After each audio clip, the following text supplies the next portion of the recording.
Welcome back to our channel. So இந்த வீடியோவில் நம்ம எதை பற்றி நம்ம டிஸ்கஸ் பண்ண போகிறோம் அப்படின்னா சேஃப்டி வேல்ஸை பற்றி தான் நம்ம டிஸ்கஸ் பண்ண போகிறோம். ஸோ இந்த வீடியோவில் நம்ம என்னென்னலாம் சேஃப்டி வேலை பற்றி என்னென்னலாம் பார்க்க போகிறோம் அப்படின்னா இதனுடைய பேசிக் பிரின்சிபல் என்ன, ஸோ இது எதுக்காக அக்குமுலேஷன் ப்ரெஷர் வந்து 10% of maximum working allowable working ப்ரெஷரை விட அதிகமாகக்கூடாது அப்படிங்கிறத பற்றியும் நம்ம பார்க்க போகிறோம். அண்ட் ஃபைனலாக வந்துட்டு இந்த அக்குமுலேஷன் ப்ரெஷர்னா என்ன அப்படிங்கிறத பற்றியும் பார்க்க போகிறோம். ஸோ ஃபைனலாக வந்துட்டு இந்த இம்ப்ரூவ்ட் ஹை லிஃப்ட் சேஃப்டி வேல் வந்து எப்படி ஒர்க் ஆகுது, ஸோ அதில் என்னென்ன ஃபீச்சர்ஸ் இருக்குது அப்படிங்கிறத பற்றியும் இந்த வீடியோ நம்ம ஃபுல் பார்க்க போகிறோம். ஸோ வாங்க வீடியோக்குள்ள போகலாம். ஃபஸ்ட்டு வந்து இதனுடைய பேசிக் பிரின்சிபலை பற்றி பார்த்துலாம். ஸோ இது எப்படி ஒர்க் ஆகுது அப்படிங்கிறது. இப்போ என்கிட்ட வந்துட்டு ஒரு வேல்வ் சீட் இருக்குது, ஓகேங்களா? வேல்வ் சீட் இருக்குது. ஸோ இதுக்கு மேலே வந்து நான் வேல்வ் இருக்குது. இப்போது இந்த வேல்வில் என்ன ஃபோர்ஸ் ஆக்ட் ஆகிட்டு இருக்கும் அப்படின்னா ஸ்ப்ரிங் ஃபோர்ஸ் ஆக்ட் ஆகும். ஸோ ஸ்ப்ரிங்கு தான் பார்த்தீங்க அப்படின்னா இந்த வேல்வ் வந்து க்ளோஸ்டு பொசிஷனில் வச்சிருக்கு. இந்த வேல்வை க்ளோஸ்டு பொசிஷன் இருக்குது. இப்போது இந்த ஸ்டீம், இங்கே உள்ள ஸ்டீம் இருக்கு இல்லையா, அது வந்து எந்த ஏரியாவில் ஆக்ட் ஆகுது பார்த்தீங்கன்னா இந்த ஸ்மால் டி. இப்போ இதோட ஏரியா வேணும் அப்படின்னா π/4 d². So pressures equal to force by area தானே. ஸோ நமக்கு ஃபோர்ஸ் மட்டும் தான் வேணும். ஸோ அதனால் இந்த ஏரியாவை நான் அந்த பக்கம் பெருக்கிக்கிறேன். So π/4 d² into pressure. அப்போது நமக்கு ஏரியா வந்து கம்மி, ஓகேங்களா? கம்மியான ஏரியாவில் நமக்கு வந்து ப்ரெஷர் ஆக்ட் ஆகிட்டு இருக்கிறதுனால இது ஸ்ப்ரிங் ஃபோர்ஸை விட இந்த ஸ்டீமோட ப்ரெஷர் வந்து கம்மியாக தான் இருக்கும். ஸோ அதனால் வேல்வ் வந்து க்ளோஸ்டு பொசிஷனில் இருக்குது. ஸோ இப்போது இந்த ப்ரெஷர், இப்போ ஸ்டீமோட ப்ரெஷர் வந்து ஸ்ப்ரிங் கொடுக்குற ப்ரெஷரை விட அதிகமாச்சுன்னு வச்சுக்கோங்களேன். இப்போ என்ன நடக்கும், இந்த ப்ரெஷர் பார்த்தீங்கன்னா அதிகமான ஏரியாவில் ஆக்ட் ஆகுது. ஸோ இப்போது இதனுடைய ஃபோர்ஸ் என்ன, π/4 d² இன்ட்டு ப்ரெஷராக. அப்போ இப்போ என்ன, அதிகமான ஏரியாவில் ஆக்ட் ஆகுது. அப்போ என்ன ஆகும், இதனுடைய ஃபோர்ஸ் என்ன இருக்கும், அப்போ அதிகமான ஃபோர்ஸ் கொடுத்து இந்த வேல்வ் வந்து தள்ளும். ஸோ அதனால் வேல்வ் லிஃப்ட்டு அதிகமாகும். ஸோ அதனால் நமக்கு அதிகமான ஸ்டீம் ஃப்ளோ இருக்கும். ஸோ அது மட்டும் இல்லாமல் இந்த ஸ்டீம் வந்து இங்கே வந்து லார்ஜர் ஏரியாவில் ஆக்ட் ஆகிட்டு இருக்கிறதுனால இது க்ளோஸ் பண்ணுறதுக்குள்ளேயே இந்த மேக்ஸிமம் ப்ரெஷரை வெளியேற்றிடும். ஏன் அப்படின்னா இங்கே லார்ஜர் ஏரியாவில் ஆக்ட் ஆகிட்டு இருக்கா. ஸோ அதனால் என்ன பண்ணும், இது க்ளோஸ் பண்ணுறதுக்குள்ளேயே அதிகமான ப்ரெஷரை இது வந்து வெளியேற்றிடும். ஸோ இந்த பிரின்சிபிள்லாம் பார்த்திங்க அப்படின்னா நம்மளுடைய எல்லா சேஃப்டி வேலை ஒர்க் ஆகிட்டு இருக்கு. ஸோ இப்போ அக்குமுலேஷன் ப்ரெஷர்னா என்னென்னு பார்ப்போமா. ஸோ இப்போது என்கிட்ட வந்துட்டு ஒரு சேஃப்டி வேல் இருக்குது, ஒரு பாய்லர் இருக்குது. ஸோ அந்த பாய்லரோட ஒர்க்கிங் ப்ரெஷர் பார்த்திங்க அப்படின்னா 20 பார். ஒர்க்கிங் ப்ரெஷர் 20 பார். இப்போது அந்த பாய்லர் இருக்குது அப்படின்னா அதில் கண்டிப்பாக சேஃப்டி வேல் இருக்கும் இல்லையா. அந்த சேஃப்டி வேலில் நான் வந்து எந்த இடத்துல எனக்கு ஓப்பன் பண்ணணும் அப்படின்னா, ஸோ இங்கே வந்து சேஃப்டி வேல் வந்து எப்போ ஓப்பன் ஆகும் அப்படின்னா ஒர்க்கிங் ப்ரெஷரை விட 3% அதிகமாகிறப்போ. ஸோ இந்த கண்டிஷனுங்கிறது ஒவ்வொரு சேஃப்டி வேலோட மேனுஃபேக்சரை பொறுத்து இது மாறுபட்டு இருக்கும். ஸோ வந்து 3% அப்படிங்கிறது எல்லா சேஃப்டி வேலுக்கும் ஒன்றும் கிடையாது. ஸோ சில இதில் 3 இருக்கும், சில இதில் 4% இருக்கும். ஸோ இங்கே வந்து 3% எபோவ் ஒர்க்கிங் ப்ரெஷர் எடுத்திருக்கேன். அப்போது 20 பார் வந்துட்டு 20 பார் இன்ட்டு 3/100. 20ல் 3% அப்படிங்கிறது என்ன அப்படின்னா 0.6 பாரு. அப்போது என்னுடைய சேஃப்டி வேல் எங்கே ஓப்பன் ஆகும் அப்படின்னா 20.6 பாரில் எனக்கு ஓப்பன் ஆகும். 20.6 பாரில் ஓப்பன் ஆகும். ஸோ இதுதான் பார்த்திங்க அப்படின்னா என்னுடைய மேக்ஸிமம் அலோவபிள் ஒர்க்கிங் ப்ரெஷர்.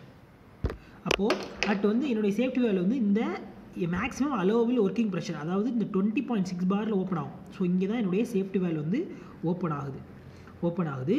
இப்போ ஓப்பன் ஆனதுக்கப்புறம் என்ன நடக்கும், ஸோ இது வந்து 20.6 பார் ரீச் பண்ணதுக்கப்புறம் இந்த ஸ்ப்ரிங்கை வந்துட்டு மேலே புஷ் பண்ணும். ஸோ ஸ்ப்ரிங்கை வந்து கம்ப்ரெஸ் பண்ணும். ஸோ ஸ்ப்ரிங்கை கம்ப்ரெஸ் பண்ணிகிட்டு இருக்குது. ஸோ இது என்ன பண்ணி இந்த ஸ்டீம் என்ன பண்ணிகிட்டு இருக்குது, இந்த ஸ்ப்ரிங்கை வந்து கம்ப்ரெஸ் பண்ணிகிட்டு இருக்கப்பவும் கூட எனக்கு இப்போ இங்கே பாருங்களேன் ப்ரெஷர் வந்து இன்க்ரீஸ் ஆகிட்டே தான் இருக்கும். ஸோ ஸ்ப்ரிங் வந்து கம்ப்ரெஷன் ஆகிட்டு இருக்கு, இருந்தாலும் என்னுடைய பாலோட ப்ரெஷர் வந்து இன்க்ரீஸ் ஆகிட்டே தான் இருக்குது. அப்போ எப்போ எனக்கு இந்த பாலோட ப்ரெஷர் ட்ராப் ஆகும் அப்படின்னா எப்போ இந்த ஸ்ப்ரிங் கம்ப்ரெஷன் ஸ்டாப் ஆகுதோ, அப்போ தான் பார்த்தீங்க அப்படின்னா எனக்கு உள்ள பாலோட ப்ரெஷர் வந்துட்டு எனக்கு என்ன ஆகும் அப்படின்னா டிராஸ்டிக்காக கம்மியாகும். அப்போது எப்போ இந்த வால்வ் லிஃப்ட் ஆகுதுல, ஸோ இந்த வால்வ் லிஃப்ட் ஆகுறது ஸ்டாப் ஆகுதோ அண்ட் வந்து ஸ்ப்ரிங் கம்ப்ரெஷனும் நமக்கு ஸ்டாப் ஆகுதோ, அப்போ தான் பார்த்தீங்க அப்படின்னா நமக்கு இந்த பாய்லரோட ப்ரெஷர் அப்படிங்கிறது டிராஸ்டிக்காக இப்படி நமக்கு கம்மியாகும். ஸோ அது வரைக்கும் நமக்கு இன்க்ரீஸ் ஆகிட்டே தான் இருக்கும். அப்போது இந்த ப்ரெஷர் இருக்குல்ல, இந்த மேக்ஸிமம் அலோவல் ப்ரெஷர்லேருந்து இந்த ப்ரெஷர் இருக்கு இல்லையா, ஸோ இந்த ப்ரெஷர் தான் நம்ம வந்து அக்குமுலேஷன் ப்ரெஷர் அப்படின்னு நம்ம சொல்லுவோம். இப்போது இது வந்துட்டு நம்ம எப்படி சேஃப்டி வேல் ஓப்பன் ஆகுறது ஒவ்வொரு வேல்வுக்கும் டிஃப்ரெண்ட் ஆகும் இல்லையா. ஸோ ஒரு இதில் 3% எபோவ் ஒர்க்கிங் ப்ரெஷர் இருக்கலாம், 4% எபோவ் ஒர்க்கிங் ப்ரெஷர் இருக்கலாம். ஆனால் ஸோ டோட் அப்படிங்கிறது என்ன அப்படின்னா டிபார்ட்மெண்ட் ஆஃப் ட்ரேட். ஸோ இந்த டிபார்ட்மெண்ட் ஆஃப் ட்ரேட் என்ன பண்ணுறாங்க அப்படின்னா எல்லா பாய்லருக்கும் ஒரு மேக்ஸிமம் இந்த அக்குமுலேஷன் ப்ரெஷர் தான் இருக்கணும் அப்படிங்கிற மாதிரி கொண்டு வராங்க. ஸோ இது எவ்வளோ இருக்குது அப்படின்னா 10% of the maximum allowable working pressure of the boiler. For example இப்போது மேக்ஸிமம் அலோவபிள் ஒர்க்கிங் ப்ரெஷர் என்ன 20.6 20.6 பார். ஸோ இந்த 20.6ல் வந்துட்டு 10% அப்படிங்கிறது என்ன அப்படின்னா 2.6. அப்போது மேக்ஸிமம் லெவல் அப்போது என்ன அக்குமுலேஷன் ப்ரெஷர் என்ன அப்படின்னா இது 2.6 பார். அப்போது இதனுடைய ப்ரெஷர் என்ன அப்படின்னா 22.6 பார். அப்போது இந்த 22.6 பாரில் தான் பார்த்தீங்க அப்படின்னா அப்போது இது வந்து 22.6 பாரை ரீச் பண்ண உடனே இந்த பாயோட ப்ரெஷர் 22.6 பார் ரீச் பண்ண உடனே இந்த வேல்வ் லிஃப்ட் இருக்கு இல்லையா, இந்த வேல்வ் லிஃப்ட்டு நமக்கு ஸ்டாப் ஆகிடும். லிஃப்ட் ஆகுது வேல்வ் வந்து மேலே போயிட்டு இருக்கு இல்லையா, அதுவும் ஸ்டாப் ஆயிரும். ஸ்ப்ரிங்கோட கம்ப்ரெஷனும் ஸ்டாப் ஆனால் மட்டும்தான் எனக்கு வந்து ப்ரெஷர் வந்து டிராஸ்டிக்காக எனக்கு கம்மியாகும். இல்லை அப்படின்னா எனக்கு வந்து இதனுடைய ப்ரெஷர் வந்து அதிகமாகிட்டே போயிட்டுருக்கும். அப்போது இந்த அக்குமுலேஷன் ப்ரெஷர் அப்படிங்கிறது எதை பொறுத்து இருக்குது, இந்த வேல்வ் லிஃப்ட்டை பொறுத்தானே இருக்குது. வேல்வ் லிஃப்ட்டு நமக்கு லிஃப்ட் ஆகுது. ஸோ எப்போ ஸ்டாப் ஆகுதோ அப்போ தான் நமக்கு இந்த ப்ரெஷர் வந்து ரிலீஃப் ஆகும். இல்லை அப்படின்னா இந்த உள்ள அக்குமுலேஷன் ப்ரெஷர் அப்படிங்கிறது இன்க்ரீஸ் ஆகிட்டே தான் வரும். அப்போ இந்த வேல்வ் லிஃப்ட்டை நம்ம எப்படி டிட்டர்மைன் பண்ணது, எவ்வளோ தூரம் இந்த வேல்வ் லிஃப்ட் ஆகணும். ஃபார் எக்ஸாம்பிள் இப்போது இது வந்துட்டு டயாமீட்டரா. ஸோ இந்த வேல்வ் வந்துட்டு எவ்வளோ தூரம் எனக்கு லிஃப்ட் ஆகணும் அப்படிங்கிறத யார் டிசைட் பண்ணுவோம் அப்படின்னா, ஸோ ஒவ்வொரு வேல்வுக்கும் பார்த்தீங்க அப்படின்னா சி வேல்யூ அப்படின்னு ஒன்று இருக்கும். ஸோ ஃபார் எக்ஸாம்பிள் இப்போ ஆர்டினரி ஸ்ப்ரிங் லோடர் சேஃப்டி வேல் எடுத்துக்கிட்டோம் அப்படின்னா அதனுடைய சி வேல்யூ வந்து 4.8. அதே மாதிரி இம்ப்ரூவ்டு ஹை லிஃப்ட் சேஃப்டி வேல் எடுத்துக்கிட்டோம் அப்படின்னா அதனுடைய சி வேல்யூ 9.6. அதே மாதிரி ஃபுல் போர் சேஃப்டி வேல் எடுத்துக்கிட்டோம் அப்படின்னா அதனுடைய சி வேல்யூ 30. இந்த சி வேல்யூ எப்படி கண்டுபிடிக்கிறது அப்படின்னா இந்த ஃபார்முலா மூலியமாக. ஸோ இந்த ஃபார்முலாவில் பார்த்தீங்க அப்படின்னா ஹச் அப்படிங்கிறது heating surface area, total heating பாயிலோட ஹீட்டிங் சர்ஃபேஸ் ஏரியா. இ அப்படிங்கிறது எவாபரேஷன் ரேட்டு, ஸோ kg/m². அடுத்து ஏ அப்படிங்கிறது அந்த வேல்வ் சீட்டோட ஏரியா. ஸோ அந்த வேல்வ் சீட் உட்காந்துருக்கு இல்லையா, ஸோ அதோட ஏரியா வந்து ஏ அப்படிங்கிறது. பி அப்படிங்கிறது ஒர்க்கிங் ப்ரெஷர். ஸோ இதில் நம்ம சப்ஸ்டியூட் பண்ணோம் அப்படின்னா நமக்கு இந்த சியோட வேல்யூ ஒவ்வொரு பாய்லருக்கும் நமக்கு இந்த சியோட வேல்யூ கிடைக்கும். அந்த சியோட வேல்யூக்கு ஏற்ற மாதிரி நம்ம வந்து சேஃப்டி வேலை சூஸ் பண்ணிக்கலாம். உங்களுக்கு சியோட வேல்யூ வந்து 9.6 அப்படின்னு வந்துச்சு அப்படின்னா நீங்கள் வந்துட்டு இம்ப்ரூவ்டு ஹை லிஃப்ட் சேஃப்டி வேல் யூஸ் பண்ணலாம். அப்போது சியோட வேல்யூ 9.6 இருக்கப்போ இந்த வேல்வோட லிஃப்ட் எவ்வளோ இருக்கணும் அப்படின்னா, ஸோ இங்கே பாருங்கள் சியோட வேல்யூ 4.8 இருந்துச்சு அப்படின்னா வேல்வ் லிஃப்ட் வந்து டி டயாமீட்டர் அப்படிங்கிறது நம்ம பார்த்தோம் இல்லையா, வேல்வோட ஏரியா. ஸோ டி இருந்துச்சு இல்லையா, இந்த டி இருக்கு இல்லையா, இந்த டி ஓகேங்களா. ஸோ வந்து சி வந்து 4.8 இருந்துச்சு அப்படின்னா லிஃப்ட் வந்து D/24 இருக்கணும். அதே மாதிரி சியோட வேல்யூ 7.2 அண்ட் வந்து 9.6 இருந்துச்சு அப்படின்னா டியோட வேல்யூ வந்துட்டு லிஃப்ட் வந்து எவ்வளோ லிஃப்ட் இருக்கணும் அப்படின்னா D/12 இருக்கணும். அதே மாதிரி சியோட வேல்யூ 19.2 அண்ட் வந்து 30 இருந்துச்சு அப்படின்னா லிஃப்ட் வந்து D/4 இருக்கணும். ஸோ இங்கே வந்து நம்ம என்ன யூஸ் பண்ணியிருக்கோம் அப்படின்னா improved high lift safety valve எடுத்துருக்கோம். ஸோ அப்போது இம்ப்ரூவ் ஹை லிஃப்ட் சேஃப்டி வேலோட சியோட வேல்யூ என்ன 9.6. ஸோ 9.6 அப்படின்னா அதோட லிஃப்ட் எப்படி இருக்கணும் T/12 இருக்கணும். அதாவது இந்த வேல்வ் இருக்கு இல்லையா, இங்கே வந்து நம்ம வேல்வ் இருக்கு இல்லையா, இந்த வேல்வோட டயாமீட்டரை விட 1/12 மடங்கு இருக்கணும். அப்போது இதனுடைய கிளியரன்ஸ் இப்போது இந்த ஸ்பிண்டில் வந்து மேலே இப்படி லிஃப்ட் ஆகும் ஓகேங்களா. ஸோ வேல்வ் இப்படி தள்ளுறப்போ ஸோ இப்போது இங்கே வந்து ப்ரெஷர் ஆக்ட் ஆகுதுன்னு வச்சுப்போம். ஸோ ப்ரெஷர் ஆக்ட் ஆகுது அப்படின்னா இந்த வேல்வ் ஸ்பிண்டில் மேலே தூக்கும். ஸோ வேல்வ் ஸ்பிண்டில் வந்து மேலே தூக்கப்போ இதனோட கிளியரன்ஸ் எப்படி இருக்கணும் அப்படின்னா D/12 இருக்கணும். D/12 விட கம்மியாக இருக்கக்கூடாது. ஸோ D/12 விட அதிகமாக இருக்கணும், இல்லைனா D/12 இருக்கணும். ஏன் அது இப்போது இந்த வேல்வ் ஸ்பிண்டில் வந்துட்டு இவ்வளோ லிஃப்ட் ஆனதுக்கு அப்புறம் தான் நமக்கு என்ன நடக்கும், அக்குமுலேஷன் ப்ரெஷர் வந்துட்டு ட்ராப் ஆகும். அப்போது இது வந்து இந்த பாயிண்ட்டை ரீச் பண்ணுற வரைக்கும் நமக்கு என்ன ஆகும், அக்குமுலேஷன் ப்ரெஷர் இருந்துக்கிட்டே இருக்கும். ஸோ அக்குமுலேஷன் ப்ரெஷர் இன்க்ரீஸ் ஆகிட்டே வரும். ஸோ எப்போ இந்த பாயிண்ட்டை ஸ்பிண்டில் வந்து இந்த பாயிண்ட்டை ரீச் பண்ணுதோ அப்போ நமக்கு அக்குமுலேஷன் ப்ரெஷர் ட்ராப் ஆகிடும். சப்போஸ் வந்து நீங்கள் வந்து இந்த இதனுடைய கிளியரன்ஸை D/12க்கு மேலே நீங்கள் கிளியரன்ஸை வந்து அதிகப்படுத்தி டிசைன் பண்ணிட்டீங்கன்னு வச்சுக்கோங்களேன், என்ன நடக்கும். ஸோ D/12ல் நீங்கள் டிசைன் பண்ணிங்க அப்படின்னா உங்களுடைய அக்குமுலேஷன் ப்ரெஷர் வந்து 2.6 பார் மட்டும்தான் இருக்கும். அதாவது 22.6 பாருக்கு மேலே உங்களுக்கு இன்க்ரீஸ் ஆகாது. ஸோ 20.6 பாரை ரீச் பண்ணோடனே நமக்கு ட்ராப் ஆகிடும். ஆனால் நீங்கள் T/12க்கு மேலே இதனுடைய கிளியரன்ஸை டிசைன் பண்ணிட்டீங்க அப்படின்னா உங்களுடைய அக்குமுலேஷன் ப்ரெஷர் இன்னும் அதிகமாக இருக்கும். ஸோ அதிகமாகிட்டு நம்மளுடைய பாய்லரை நமக்கு டேமேஜ் பண்ணது வாய்ப்பு இருக்குது. முக்கியமாக நம்மளுடைய சேஃப்டி வேல்வை நமக்கு டேமேஜ் பண்ண வாய்ப்பு இருக்குது. ஏன் அப்படின்னா நம்ம டிசைன் பண்ணுறப்போ இந்த அக்குமுலேஷன் ப்ரெஷரை தாங்குற அளவுக்கு வித்ஸ்டாண்ட் பண்ணுற அளவுக்கு தான் நமக்கு சேஃப்டி வேலை டிசைன் பண்ணியிருப்போம். ஸோ இதை விட்டு நமக்கு வந்து அக்குமுலேஷன் ப்ரெஷர் நமக்கு அதிகமாகிறப்போ நமக்கு சேஃப்டி வேலை வந்து டேமேஜ் ஆகும். இப்போ நம்ம இந்த இம்ப்ரூவ்டு ஹை லிஃப்ட் சேஃப்டி வேலில் என்னென்ன ஃபீச்சர்ஸ் இருக்குது, ஸோ அது எப்படி ஒர்க் ஆகுது அப்படிங்கிறத டீட்டெயிலாக பார்ப்போம். ஸோ ஃபஸ்ட்டு வந்துட்டு நம்ம யூஸ் பண்ண வந்துட்டு இம்ப்ரூவ்டு ஹை லிஃப்ட் யூஸ் பண்ணுறதுக்கு முன்னாடி ரொம்ப காலத்துக்கு முன்னாடி நம்ம ஆர்டினரி ஸ்ப்ரிங் லோடர் சேஃப்டி வேல் யூஸ் பண்ணோம். ஸோ இந்த ஆர்டினரி ஸ்ப்ரிங் லோடர் சேஃப்டி வேலில் பார்த்திங்க அப்படின்னா நம்ம வந்து விங்டு வேல்வ் வந்து யூஸ் பண்ணோம். ஸோ அதாவது இது மாதிரி வேல்வ்ஸ். ஸோ இங்கே பாருங்களேன், ஸோ இங்கே வந்து ப்ரெஷர் வந்து எங்கே ஆக்ட் ஆகும் அப்படின்னா இந்த இடத்துல ஸ்டீமோட ப்ரெஷர் வந்து இந்த இடத்துல ஆக்ட் ஆகும். ஸோ இந்த இடத்துல ஆக்ட் ஆகிட்டு இந்த வேல்வை வந்து லிஃப்ட் பண்ணும். ஸோ லிஃப்ட் பண்ணிவிட்டு நமக்கு வந்து வேஸ்ட் ஸ்டீம் வந்துட்டு இதில் வந்து ப்ளோ ஆஃப் ஆகும். ஸோ இங்கே பார்த்தீங்க அப்படின்னா இங்கே ஆக்ட் ஆகிற ஸ்டீம் ப்ரெஷர் மட்டும்தான் அந்த வேல்வை வந்துட்டு லிஃப்ட் பண்ண ஹெல்ப் பண்ணுது. இங்கே ஆக்ட் ஆகிற ப்ரெஷர் மட்டும்தான் நமக்கு இந்த வேல்வை வந்து லிஃப்ட் பண்ண ஹெல்ப் பண்ணுது. ஸோ இந்த ஃபீச்சர் மட்டும்தான் இந்த ஆர்டினரி ஸ்ப்ரிங்கோட சேஃப்டி வேலில் இருக்கும். ஸோ எக்ஸ்ட்ரா அட்வான்ஸில் எப்படி இருக்காது அப்படிங்கிறதையும் பார்ப்போம். ஸோ இங்கே வந்து எந்த ஒரு வேஸ்ட் ஸ்டீம் பிஸ்டனும் நம்ம யூஸ் பண்ணியிருக்க மாட்டோம் ஆர்டினரி சேஃப்டி வேலில். அதே ஹை லிஃப்ட் சேஃப்டி வேலில் சேம் விங்டு வேல்வ், இதே விங்டு வேல்வ் தான் நம்ம யூஸ் பண்ணோம். ஆனால் இங்கே வந்து பார்த்திங்க அப்படின்னா வேஸ்ட் ஸ்டீம் பிஸ்டன் யூஸ் பண்ணோம். ஸோ வேஸ்ட் ஸ்டீம் பிஸ்டன்னா என்ன அப்படின்னா, ஸோ இப்போ வந்து இது வந்து improved high lift safety valve தான். ஆனால் இப்போ வந்து high lift safety valve consider பண்ணிக்கோங்க. ஸோ இந்த வேல் வந்துட்டு இந்த வேல் வந்துட்டு விங்டு வேல்வாக கன்சிடர் பண்ணிக்கோங்க. இது வந்து விங்லெஸ் வேல்வ், இது வந்து விங்டு வேல்வாக நீங்கள் கன்சிடர் பண்ணிக்கோங்க. இது வந்து இப்போது இந்த ஹை லிஃப்ட் சேஃப்டி வேலில் இந்த ஃப்ளோட்டிங் ரிங், லூஸ் ரிங் இருக்காது. இப்போ என்ன நடக்கும், இப்போது ஸ்டீம் வந்து என்டர் ஆகும். ஸோ இங்கே வந்துட்டு என்ன இருக்குது, பாட்டம் ஸ்ப்ரிங் கவர் இருக்கு இல்லையா. ஸோ ஸ்ப்ரிங் இருக்குது, ஸ்ப்ரிங்கில் வந்து பாட்டம் ஸ்ப்ரிங் கவர் இருக்கும், அதே மாதிரி டாப் ஸ்ப்ரிங் கவர் இருக்கும். ஓகேங்களா. ஸோ ரெண்டுக்கு நடுவில் நமக்கு ஸ்ப்ரிங் இருக்குது. இப்போது இந்த பாட்டம் ஸ்ப்ரிங் கவர் இருக்கு இல்லையா, இது வந்து ஒரு ஸ்டீம் பிஸ்டன் மாதிரி ஆக்ட் ஆகும். ஸோ இந்த இடத்துல வர்ற ஸ்டீம் பார்த்தீங்க அப்படின்னா இங்கே ஆக்ட் ஆகும். இங்கே ஆக்ட் ஆகிட்டு ஸ்ப்ரிங்கை வந்து இன்னும் கிரேட் ஃபோர்ஸ் கொடுத்து தள்ளும். ஸோ தள்ளுறப்போ வேல்வோட ஸ்பிண்டில் பார்த்தீங்க அப்படின்னா இன்னும் அதிகமாக நமக்கு லிஃப்ட் ஆகும். அப்போது இங்கே என்ன ப்ராப்ளம், இது ஒரு அட்வான்டேஜ் தானே. ஆனால் இங்கே என்ன ப்ராப்ளம் நடந்துச்சு அப்படின்னா, இங்கே வர்ற ஸ்டீம் வந்துட்டு இப்போது இங்கே வந்து நம்ம வந்து லூஸ் ரிங் யூஸ் பண்ணியிருக்கோம், ஃப்ளோட்டிங் ரிங் யூஸ் பண்ணியிருக்கோம்.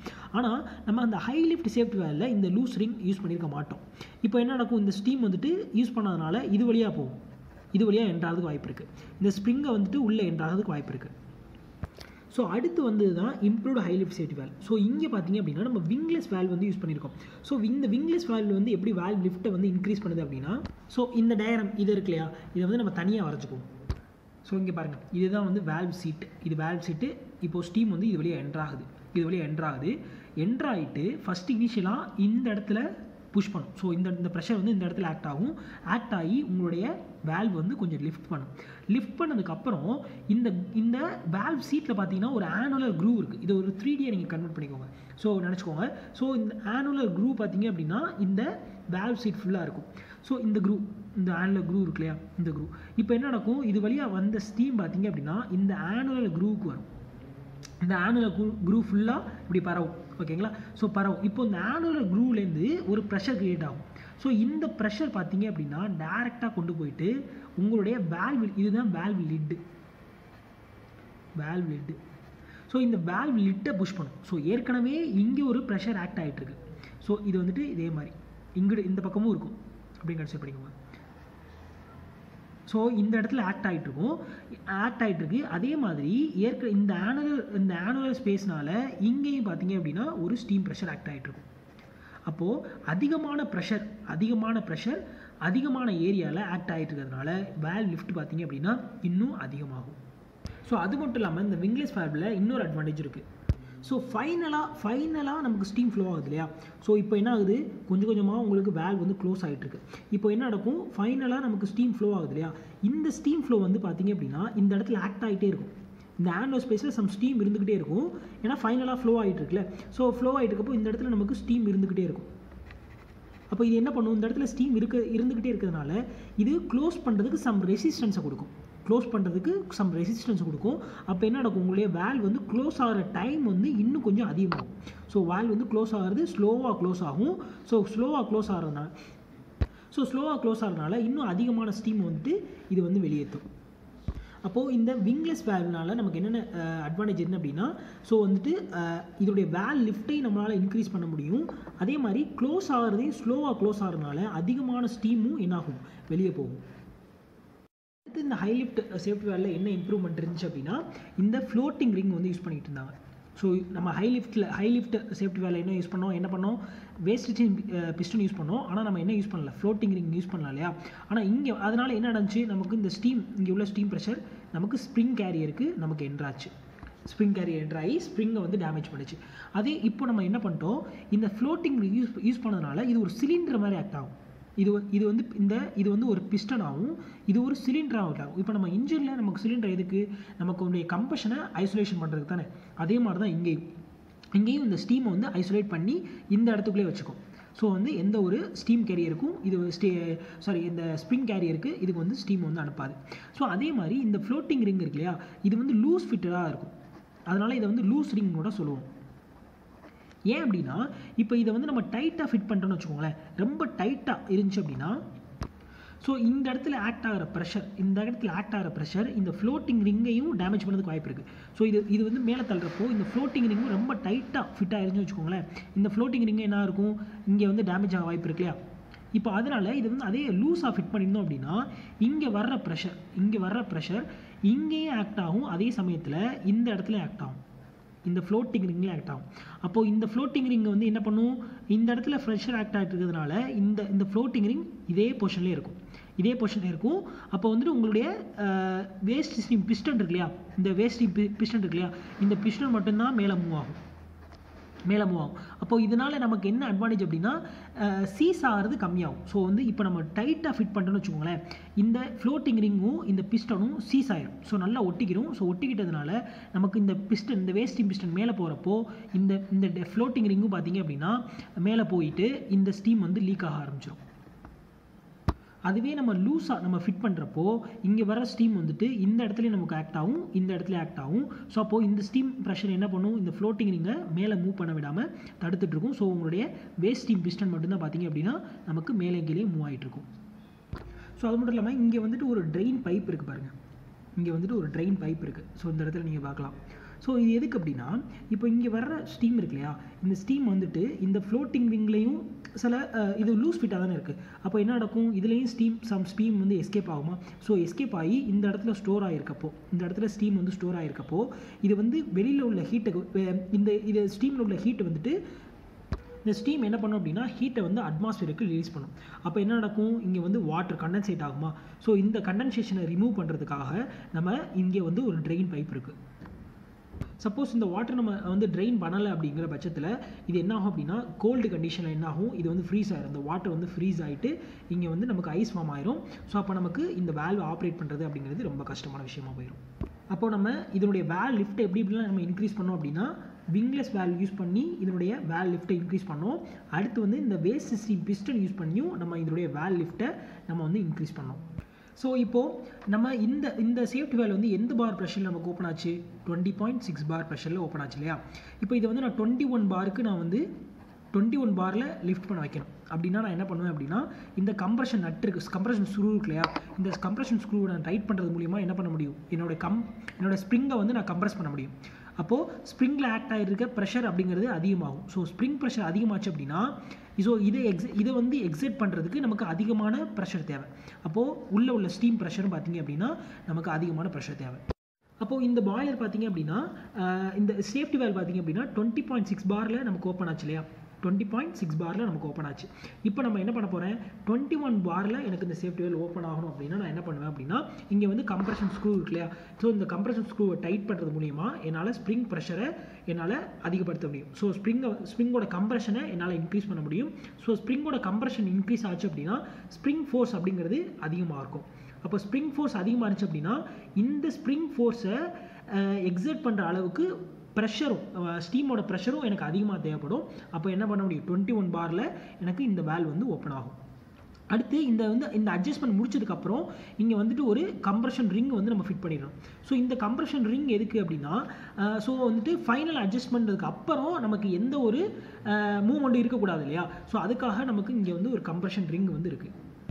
ஸோ ஃபைனல் அட்ஜஸ்ட்மெண்ட் முடிச்சதுக்கப்புறம் பார்த்தீங்க அப்படின்னா நம்ம வந்து கேப் இதை ஸ்பிண்டில் சுற்றி நம்ம வந்து கேப் ஹெக்ஸகன் நட்டோ யூஸ் பண்ணி நம்ம வந்து டைட் பண்ணிடலாம். ஸோ டைட் பண்ணதுக்கப்புறம் இங்கே வந்து ஒரு காட்டர் வந்து ஃபிக்ஸ் பண்ணியிருக்கு. ஸோ இது எதுக்கு அப்படின்னா இந்த ஸ்பிண்டிலும் இந்த காட்டர் எதுக்கு இருக்குது அப்படின்னா இந்த கேப் இருக்கு இல்லையா, இந்த கேப்பு அண்ட் வந்துட்டு இந்த ஸ்பிண்டிலையும் வந்து பேட்லாக் பண்ண.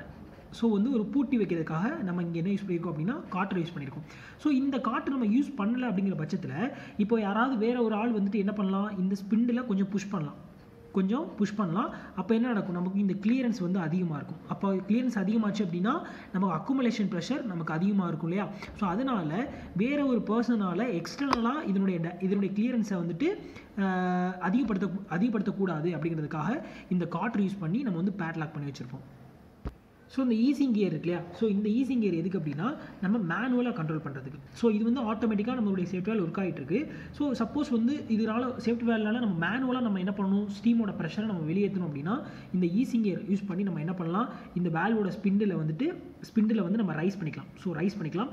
அப்போ என்ன ஆகும், இந்த கிளியரன்ஸ் ஸ்பேஸ் வந்துட்டு மேலே போகும். ஸோ இந்த ஸ்பிண்டில் வந்து மேலே போகும். ஸோ ஸ்பிண்டில் மேலே போகிறப்போ நமக்கு வால்வ் லிட் வந்து ஓப்பன் ஆயிரும். ஸோ ஓப்பன் ஆகிட்டு நமக்கு ஸ்டீமோட ப்ரெஷரும் நமக்கு வெளியே போயிடும்.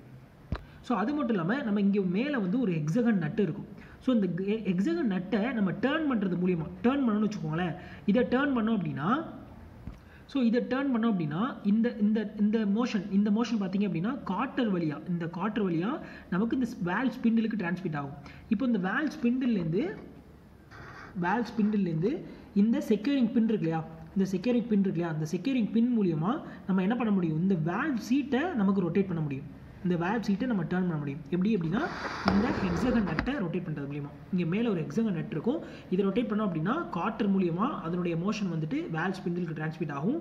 ஸோ வால்வ் ஸ்பிண்டில்லேருந்து நமக்கு இந்த செக்யூரிங் பின் வழியாக நமக்கு இந்த வால்வ் லிட்டுக்கு நமக்கு வந்து இந்த மோஷன் டிரான்ஸ்மிட் ஆகும். அப்போது இந்த வால்வ் லிட்டு என்ன ஆகும் அப்படின்னா நமக்கு ஒரு ரொட்டேட் ஆகும். ஸோ இந்த டேர்னிங் மூமெண்ட்னால நமக்கு என்ன நடக்கும் அப்படின்னா இந்த வால்வ் லிட்டும் இந்த சீட்டு வந்து ஃபர்மாக வந்து இதில் உட்காந்துருக்கும். சப்போஸ் வந்துட்டு இந்த வால்வ் லிட்டும் இந்த சீட்டு ஒழுங்காக உட்காரலன்னு வச்சுக்கோங்களேன், ஒழுங்காக வந்து சீட் ஆகலை அப்படிங்கிற பட்சத்தில் நமக்கு ஸ்டீம் வந்து இது வழியாக எஸ்கேப் ஆகிட்டே இருக்கும் இல்லையா. ஸோ அப்போது நம்ம இந்த ரொட்டேஷன் பண்ணோம் அப்படின்னா நமக்கு இந்த வால்வ் லிட்டும் இந்த சீட்டு வந்து கரெக்டாக நமக்கு சீட்டு வந்து பொசிஷன் வந்து கரெக்டாக உட்காந்துரும். ஸோ அப்போ நமக்கு எந்த ஒரு ஸ்டீம் வந்து இது வழியாக நமக்கு எஸ்கேப் ஆக வாய்ப்பில்லை. ஸோ இந்த ரொட்டேஷன் நம்ம எப்போ பண்ணுவோம் அப்படின்னா வால்வ் வந்து க்ளோஸ் பண்ணதுக்கப்புறம். ஸோ வால்வ் வந்து க்ளோஸ் ஆனதுக்கப்புறம் ஹெக்ஸகனை வந்து நம்ம டர்ன் பண்ணி நம்ம வந்துட்டு இதை வந்து ஃபர்மாக நம்ம வந்துட்டு இந்த சீட்டையும் இந்த வால்வ் லிட்டையும் உட்கார வைக்கலாம். ஸோ இப்போ வந்து உங்களுக்கு வந்து சேஃப்டி வேல்வ் வந்து எப்படி ஒர்க் ஆகுது அப்படிங்கிறது டீட்டெயிலாக புரிஞ்சுக்க நம்புறேன். ஸோ நெக்ஸ்ட் வீடியோ மீட் பண்ணுறேன். தேங்க்யூ.